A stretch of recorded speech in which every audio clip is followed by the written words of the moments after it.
Bueno, buenas tardes a todos. Bienvenidos una vez más al Instituto Patria, instituto que preside honorariamente la compañera Cristina Fernández de Kirchner.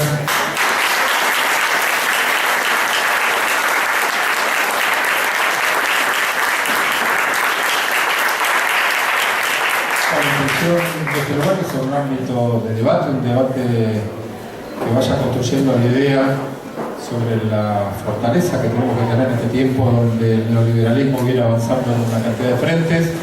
Bueno, hoy la verdad tenemos un tema interesante, hablamos recién con los expositores que van a desarrollar. A veces hay más conciencia entre los compañeros que entre los dirigentes, especialmente los compañeros que se van presentando en distintas charlas como un tema tan importante y que ellos puedan desarrollar con respecto al tema del voto electrónico, una trampa más del neoliberalismo sobre el avance organizativo de una fuerza tan importante como tiene que ver la herramienta de la militancia como un proceso electoral. Así que bueno, hoy nos acompañan Enrique Chaparro, compañero que va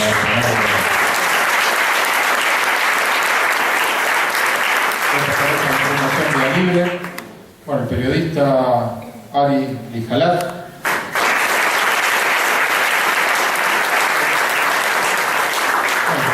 el diputado conocido por todos, Juan Cabambier.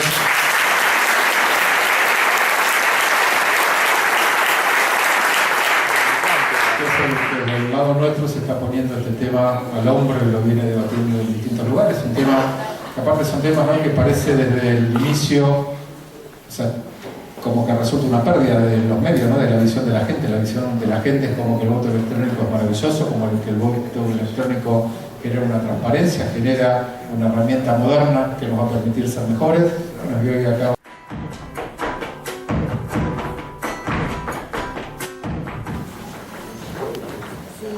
Bueno, buenas tardes a todos y a todas. Gracias a Jorge, a Teresa, a Juan por la invitación.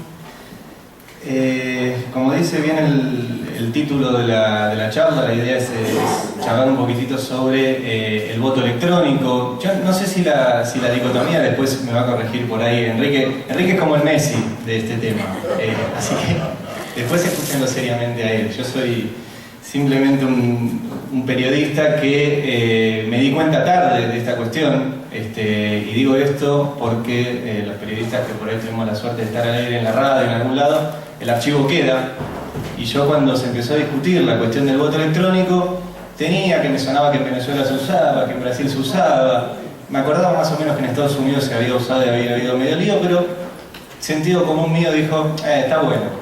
Y lo dije en la radio, y lo discutíamos, y llamaban oyentes y decían, bueno, pero yo no lo voy a saber usar, que nosotros le decíamos, tranquilo que esto es como un cajero.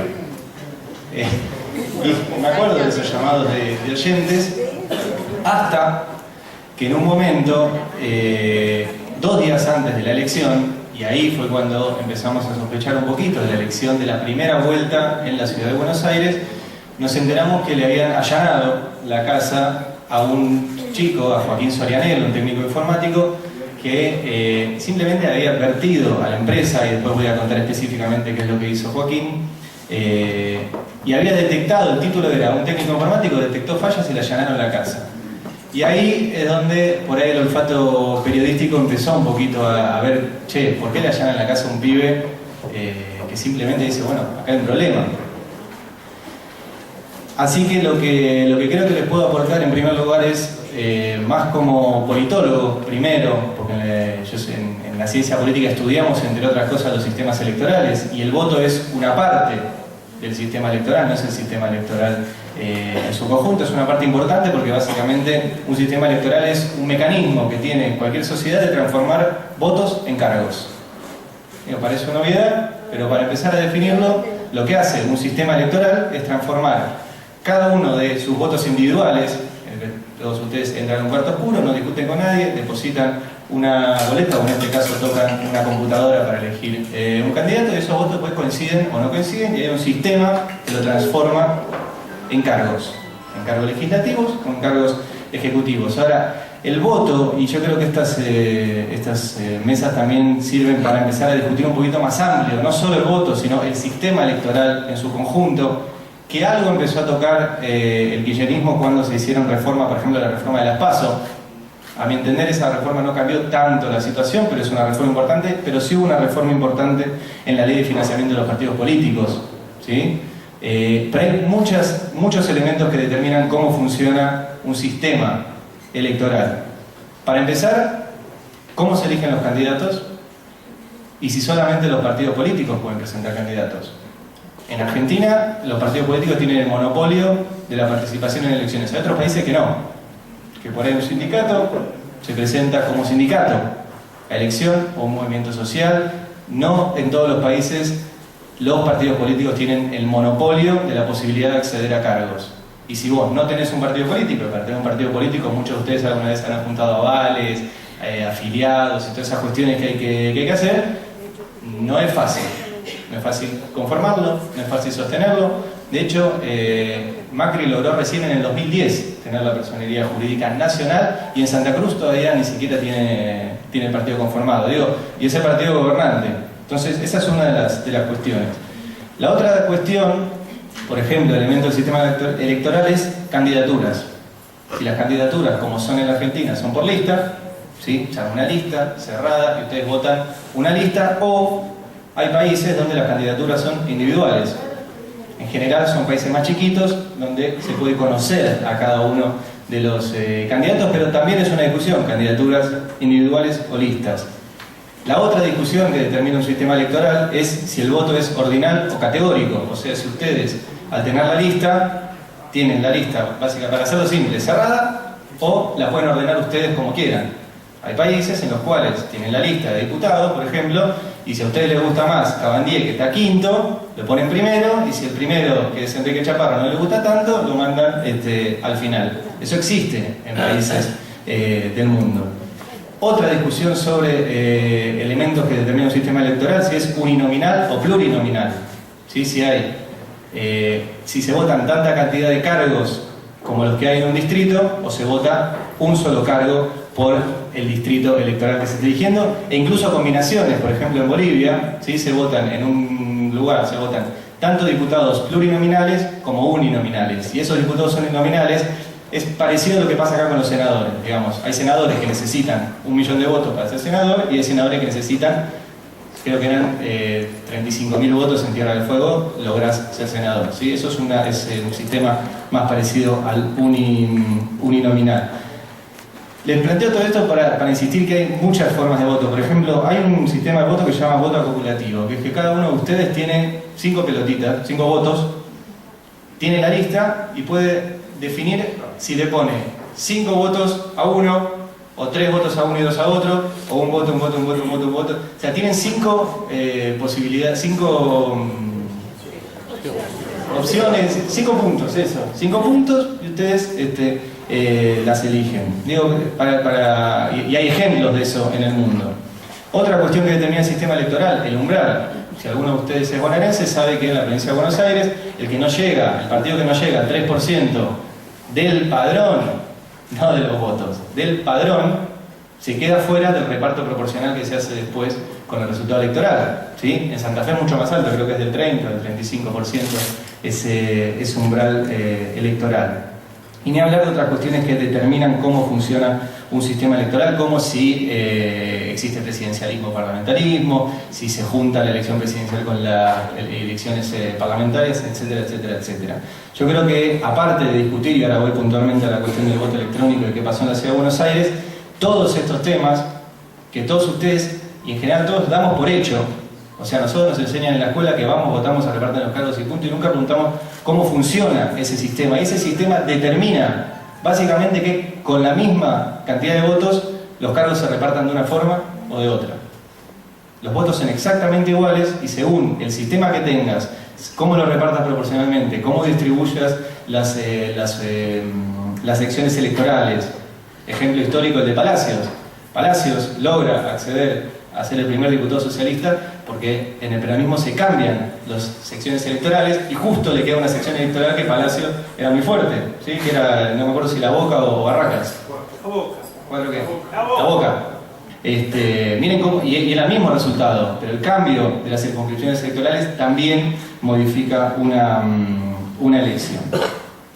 Así que digo, la cuestión del sistema electoral en su conjunto es una cuestión que nos viene muy metida desde la primaria, desde la secundaria, y que damos por hecho y que son cuestiones a discutir, y en general no se discuten ni en estos ámbitos ni en el Congreso, sí se discuten mucho en la academia, en la ciencia política.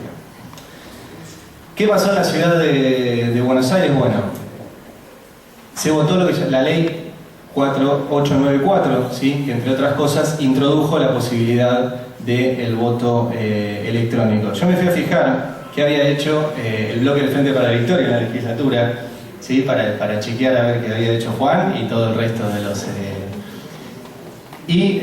la buena noticia es que en la general se abstuvieron, y en el anexo 2, que era el anexo que podía incluir el voto electrónico, votaron en contra. Buena noticia de que muchos legisladores del Frente para la Victoria, incluso en la ciudad, se opusieron a esta medida. ¿Y qué decía el anexo número 2 en su artículo 23? Bueno, incorporación de tecnologías electrónicas, principios para la incorporación de tecnologías electrónicas, y les voy a leer todo lo que tenía que cumplir el voto electrónico, y después les voy a contar cómo no lo cumplió, según podemos comprobar en una causa judicial, que fue lo que yo investigué. Que sea auditable, no se cumplió. Comprobable físicamente, tampoco se cumplió. Sí se cumplió, pero a medida, después se lo puede explicar mucho mejor Enrique. Bueno, que sea robusto, confiable, simple, eficiente, estándar, documentado, correcto, y acá vienen las más graves, recuperable ante fallas, ¿sí? Ante una falla total o parcial debe estar nuevamente disponible en un tiempo razonable, corto y sin pérdida de datos, evolucionable, escalable, que tenga privacidad y que tenga seguridad informática. Todos estos puntos, según los cuales se hizo la elección de la ciudad de Buenos Aires, no se cumplió ninguno. Simplemente el primero, que decía accesibilidad para la votante, que supongo que todos ustedes habrán podido acceder y votar el día de la elección. Todo el resto de los puntos no se cumplieron. Y acá voy con el caso puntual de lo que descubrimos en la ciudad de Buenos Aires, en una causa judicial que al día de hoy sigue abierta y que empieza el 1 de julio del 2015. Gracias. ¿Cómo empieza esta causa? Y esto es lo más grave. Es la propia empresa que había ganado una licitación también irregular para tener tercerizada la elección en la ciudad de Buenos Aires, que se llama MSA, Magic Solutions Argentina, ¿sí? Que el 1 de julio, o sea, 4 días antes de la primera vuelta, presenta una denuncia diciendo hay ingresos irregulares, ilegales al sistema y a los servidores en los cuales nosotros vamos a utilizar para las elecciones, 4 días antes de la elección. Ya empezamos mal, porque la empresa se presenta el 1 de julio, pero dice que los ataques eran desde el 29 de junio. Por lo tanto, se comió 2 días sin avisar que el sistema en el cual todos nosotros íbamos a votar estaba infiltrado. ¿Qué hace la justicia el 1 de julio? Bueno, efectivamente manda un perito a ver a la empresa, a ver si efectivamente esto había sucedido, y el perito efectivamente encuentra en 11 minutos nada más que le da a la empresa, de las 18:57 a las 19:08, o sea, le dejan auditar solamente ese tramo, encuentra 5 accesos irregulares al sistema por el cual, no sé cuántos porteños hay acá, pero muchos de nosotros votamos el 5 de julio. 2 de ellos hechos desde IP. El IP viene a ser el DNI de la computadora, o sea, cuando se produce un ingreso a cualquier página web, la página web sabe desde qué computadora se ingresó, y cada uno de ustedes en su computadora tiene un numerito de IP. 2 de esos se hicieron desde Estados Unidos, por lo cual la justicia argentina no tiene ninguna posibilidad de investigarlos, por lo cual los descarta.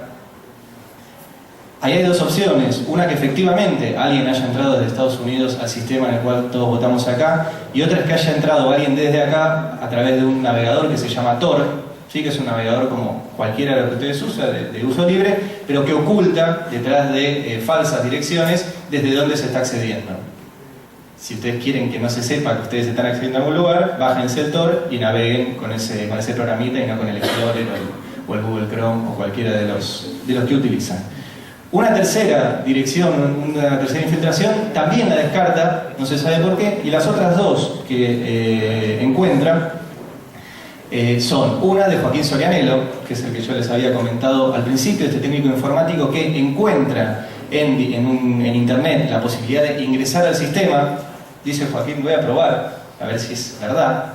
Entra, puede entrar, dice, debe haber sido suerte, sale, vuelve a entrar de vuelta, dice, estoy entrando al sistema por el cual vamos a votar en una semana, y deja lo que se llama una bandera. O sea, dice, bueno, voy a dejar una marca acá, que si no, o que no hace nada en el sistema, vuelvo a salir a ver si efectivamente puedo modificar el sistema, vuelve a entrar y la banderita estaba ahí. Entonces le avisa a un conocido de la empresa, de MCA, le dice, amigo, tu sistema falla. Y eso está en la causa. O sea que es lo que se llama, corregime si me equivoco, ethical hacking, ¿no? Hackeo ético. Le avisa a la empresa, che, ustedes tienen un grave problema acá.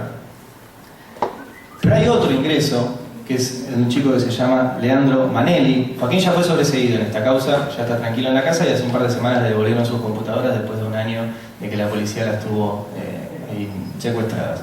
Pero hay otro chico que se llama Martín Leandro Manelli que ingresó, y ahora les voy a leer textual lo que dice la causa. Dice, no solo visualizó numerosa información del sistema, sino que realizó procesos relacionados a la edición, creación y eliminación de información, tales como eliminar la persona o establecimiento, o sea, una escuela, identificado con el ID 5210, y crear el delegado con ID 3841. Traducido al castellano, hubo alguien que entró al sistema y se puso a crear cosas, a eliminar cosas, a crear una escuela, y vayamos a saber cuántas otras cosas más, porque esto nunca se terminó de auditar. Esto lo descubre la justicia el 3 de julio, ¿sí? 2 días antes de la elección. ¿Qué hace la jueza? Manda a allanar de noche. Si hay algún abogado acá sabe que los allanamientos de noche se hacen cuando hay alguna urgencia o alguna situación que amerite hacerlo de noche, y dice que lo hace de noche porque las elecciones son en 2 días. Entonces, si el sistema está con problema y tenemos en 2 días las elecciones, manda a allanar las casas, en vez de, lo que la lógica indica, suspender las elecciones. ¿Sí? Digo, si el sistema por el cual vamos a votar es vulnerable, no votemos con ese sistema. Eso sería la lógica. Bueno, les allanan las casas a estos dos. Por lo tanto, la conclusión que llegamos en la investigación es que la jueza, la empresa y obligatoriamente el gobierno de la ciudad sabían que el sistema por el cual todos nosotros íbamos a transformar nuestros votos en cargos no era seguro. Y aún así decidieron hacerlo. Esto está comprobado por esta pericia que demuestra que efectivamente todos estos ingresos se hicieron.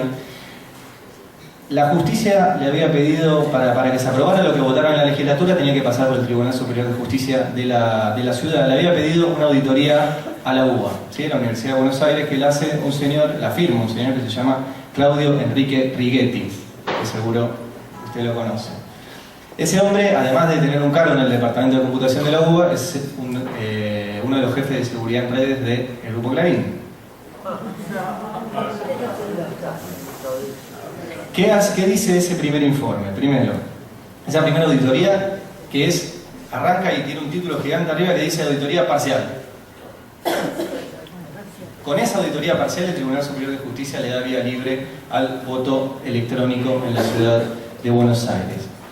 ¿Qué hace el Tribunal Superior de Justicia? Simplemente copia las conclusiones. Las conclusiones dicen, está todo bien, y no lee o no transcribe todo lo otro que dice la auditoría parcial, donde le dice, por ejemplo, que no se audita el sistema de operaciones que la empresa utiliza para el seguimiento y control operativo, que no cumple con las reglas del arte en documentación de contingencia, que el esquema de transmisión de los centros de votación está aún en etapa de definición. O sea, auditaron un sistema de forma parcial. Se lo entregaron con un título enorme que dice informe parcial. En las conclusiones pusieron está todo bien. En el contenido pusieron esto está plagado de errores, y el Tribunal Superior de Justicia le dio vía libre a que se haga el voto electrónico en la ciudad de Buenos Aires. Esto fue un mes antes de la elección. La UBA después entregó su informe final el 14 de agosto, o sea, un mes después de la elección, que fue el 5 de julio y el 19 de julio, la segunda vuelta. ¿Qué encuentra la UBA? Insisto, de nuevo, el técnico del Grupo Clarín a cargo de esta investigación. les leo que el código fuente auditado tiene una gran cantidad de debilidades de distintos tipos y que se encontraron, y esto es lo que me pareció más notable, para cualquiera de ustedes, si votaron en esa computadora, en la primera vuelta tenían 4 o 5 candidatos, ¿no? En la segunda vuelta hay 2, Lustó y Larreta. ¿Qué encuentra la auditoría de la UBA? Una enorme cantidad de modificaciones en el sistema y le dice, ¿por qué hiciste tantas modificaciones si simplemente tenía que cambiar la pantallita y en vez de que hubiera 5 candidatos tenía que haber 2? Y nada más. Y todos ustedes se acordarán que estuvo muy peleada la elección, ¿sí? 54.855 votos de diferencia entre Rodríguez Larreta y Martín Lustó. Y acá viene otra cuestión interesante, que es que todo esto que yo les estoy contando y que también hicieron en auditorías, en una de las que participó también Enrique, otras que hicieron otros investigadores como Iván Barrera Oro, Lucas Lakowski, etc., le entregaron a Guillermo Laje. Guillermo Laje es el primo de Martín Lustó, que ahora es agregado comercial junto con Lustó en la Embajada de Estados Unidos. Le entregaron todo esto, ¿sí? Porque además de la auditoría de la UBA, hubo un grupo de especialistas, de expertos, entre los que está Enrique, hay otros, yo después se los puedo, o están en la nota que escribí, que le marcan no solo todo lo que le marcó la Universidad de Buenos Aires, sino decenas de otros errores, entre otras cosas, por ejemplo, que no solo era una computadora, sino que había 2 computadoras en las máquinas en las cuales nosotros votábamos, una que estaba oculta que además tenía memoria y un cable que no sabemos hacia dónde iba.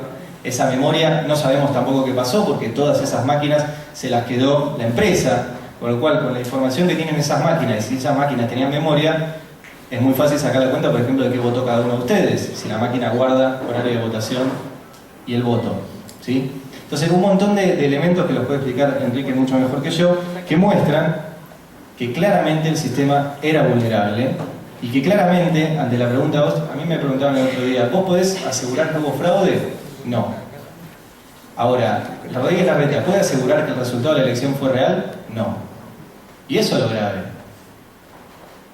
Que un jefe de gobierno de la Ciudad de Buenos Aires, ni hablar siquiera de la cuestión política, o sea, si hubiera perdido el macrismo en la Ciudad de Buenos Aires, es historia contrafáctica, pero no sé qué hubiera pasado en la elección nacional unos meses después. Si hubiera sido un golpe muy duro. Pero claramente no pueden asegurar que el resultado haya sido real. Y eso es grave, y eso lo sabía Rodríguez Larreta, y lo sabía Martín Lustó, que después aceptó amablemente ser embajador en Estados Unidos, nada más y nada menos que en Estados Unidos, por el macrismo. Y hay otro personaje interesante en esta historia, que es el que le lleva todo esto a Lustó, para que veamos cómo se cruzan las historias, que se llama Julián Rousselot. No sé si hay alguien de Morón acá. Pero se acordarán que Rousselot se hizo muy famoso por los acuerdos para las cloacas con Macri. Bueno, el hijo se llama Julián Rousselot, es técnico informático también. De hecho, es secretario general de uno de los 3 sindicatos que pugnan en este momento por quedarse con la representación de los técnicos informáticos, que responde a Renuevo. Y es muy interesante la auditoría que también hace Rousselot, porque agarra la auditoría que hicieron ellos, copia y pega, le agrega algunas ventajas, supuestas ventajas que tiene el sistema, se lo entrega efectivamente a Martín Lustó, o sea que Lustó sabía todo lo que habían escrito ellos, lo que le da Rousselot hijo, se hace el sota, y Rousselot hijo termina hoy siendo parte del gobierno y visitando sistemáticamente la Casa Rosada. O sea, todo este entramado de personajes fueron los que buscaron darle algún tipo de legitimidad a este sistema por el cual votamos en la ciudad de Buenos Aires. Y el gran problema que tiene todo esto es, y esto seguramente lo va a comentar Juan después, que quieren aplicar y llevar este mismo sistema a todo el país. Y esto está en el Congreso y hay muchísimos senadores y muchísimos diputados o que no quieren mirar estas cuestiones, o que no quieren informarse, o que están, como de hecho sabemos que están, negociando, por ejemplo, bueno, yo te voto el voto electrónico, pero vos ampliame la cantidad de bancas en mi provincia. Y para mí lo más interesante que tiene, y lo más revelador que tiene el proyecto de reforma electoral, como le llaman, son dos cosas. Primero, que directamente en los considerandos previos miente. Y les voy a leer textual, dice: las auditorías realizadas permiten asumir que la boleta única con dispositivos electrónicos ha funcionado satisfactoriamente en los diferentes distritos en los que ha tenido lugar. Falso. Y tenemos pruebas de que ha sido falso.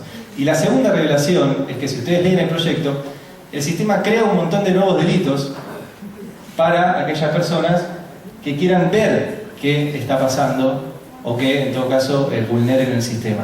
Por lo tanto, si vos reconocés que tenés que crear nuevos delitos que no existen para un sistema que querés implementar, básicamente estás reconociendo que el sistema que querés implementar es vulnerable. Y es una obviedad que, si la NSA, ¿sí?, el máximo órgano de inteligencia mundial de Estados Unidos, fue hackeado hace un mes y pico, que alguien me explique cómo MSA o el gobierno nacional, o quien cuerno sea de acá, tiene más seguridad informática que los yanquis.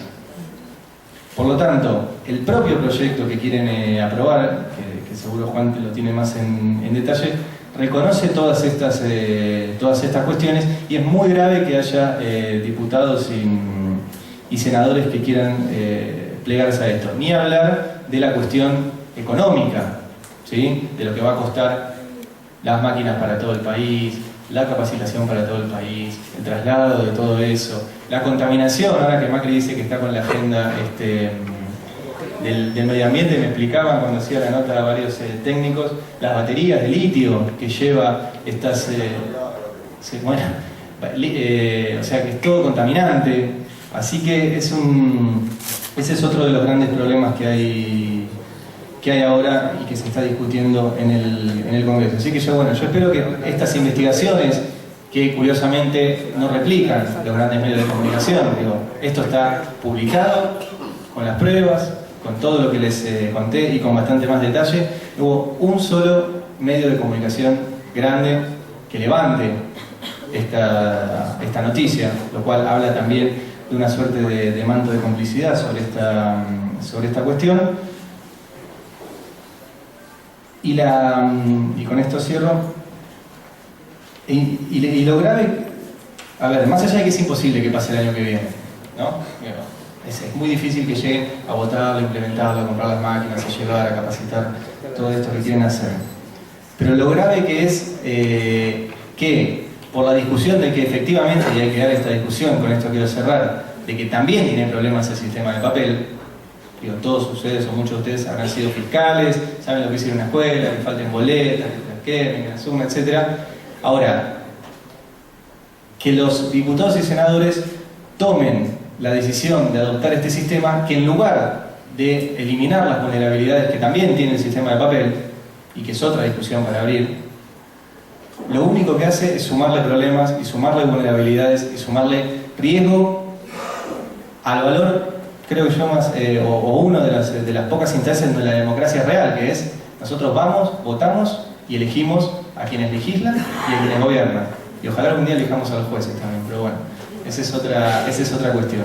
Así que bueno, ojalá estas investigaciones y estas mesas sirvan sobre todo para que ahora en el Congreso esta cuestión y esto que se tiene que votar no pase, pero insisto, también para discutir todo lo que planteé al principio, volver a discutir cómo se eligen los candidatos, volver a discutir qué hacemos con las boletas de papel, volver a discutir si las listas tienen que ser listas, la famosa lista sábana, o se pueden conformar de otra manera, volver a discutir todo el sistema electoral en su conjunto, que creo que es una deuda también pendiente. Muchas gracias.